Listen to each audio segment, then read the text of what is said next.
पति के देहांत के बाद मैं अपने इकलौते बेटे के यहाँ रहती थी।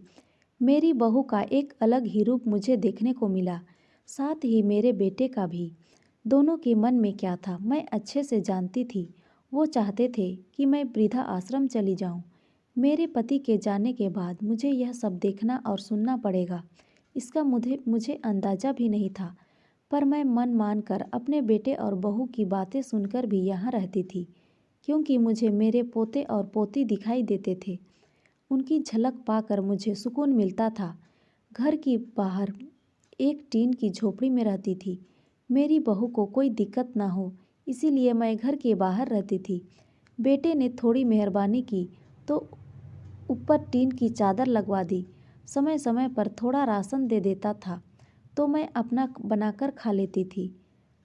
मैं अपने बेटे को कह दिया था कि मेरी वजह से उन दोनों को कोई दिक्कत नहीं होगी। बस मुझे यही रहने दे, इसी घर में मुझे मर जाने दे। मैं बस यही चाहती थी। मैं अपने आप को खुशकिस्मत समझती थी कि मेरे बेटे और बहू कम से कम मेरे लिए इतना तो कर रहे हैं। मेरा बेटा सुबह सुबह 9 बजे नौकरी पर जाता था और बच्चे भी उसी समय स्कूल जाते थे। फिर शाम को 6 बजे मेरा बेटा वापस आता था। बच्चे 3 बजे आते थे।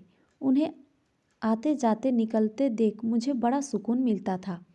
मेरे पति के दोस्त जब कई दिनों बाद आए, मेरे पति के दोस्त थे, उनकी पत्नी का भी स्वर्गवास हो गया था।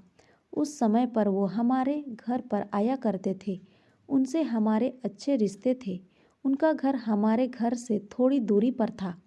पैरों में समस्या हो गई थी, ठीक से चल भी नहीं पाते थे। वो बड़े दिनों बाद मेरे यहाँ आए। मुझे उन्हें देखकर अच्छा लगा। उनका हाल भी मेरी तरह ही था। बच्चे अब उनसे भी परेशान थे। आकर मेरे पास अपना दुखड़ा सुनाते थे और उन दिनों को याद करते थे। बुढ़ापा हम जैसों को बहुत रुलाता है। उनकी पत्नी का स्वर्गवास हो गया था और उन्हें चलने उठने में समस्या थी, इसीलिए वो तो अपना खाना भी नहीं बना पाते थे। मेरे पास आए तो मैं समझ गई कि यह इतनी मुसीबत में चलकर पुराने दोस्तों के यहाँ चाय और खाने की चाह में ही जाते होंगे। उनकी भी अपनी मजबूरी थी। वो आए तो मैंने उनके लिए खाना बनाया और उन्हें खिलाया। मना कर रहे थे नहीं खाना, लेकिन मुझे पता था कि उनको भूख लगी है। बहू ने खाना नहीं दिया। मेरी बहू ने मुझे और उन्हें खाना खाते देख लिया। वो कुछ भी ना बोली। ऐसे ही वो यहाँ 2-3 बार आए। जब भी वो आते मैं उन्हें खाना खिलाती। फिर उनके जाने के बाद जब मेरा बेटा आया तो बहू कहती कि तुम्हारी माँ कितनी बेशर्म है, पता नहीं किस किस को आजकल बुलाकर खाना खिला रही है। बड़ी मुश्किल से कमाया जाता है और यह लुटाने में लगी है। इनका राशन बंद करो, कुछ दिन भूखी रहेगी तो अकल ठिकाने आएगी।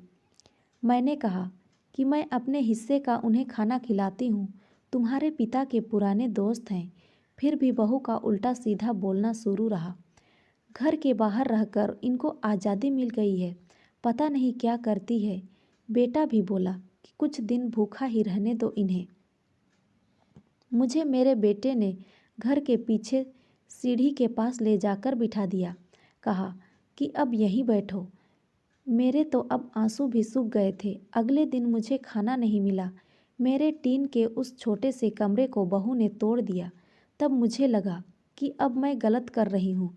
एक दिन पूरा भूखा रहने के बाद मैंने सोचा कि मैं गलत कर रही हूँ। मुझे अब अपने बेटे के यहाँ नहीं रहना चाहिए और शायद गलती मेरी ही थी। मेरी ही परवरिश में कोई कमी रही है, तभी तो यह परिणाम आया।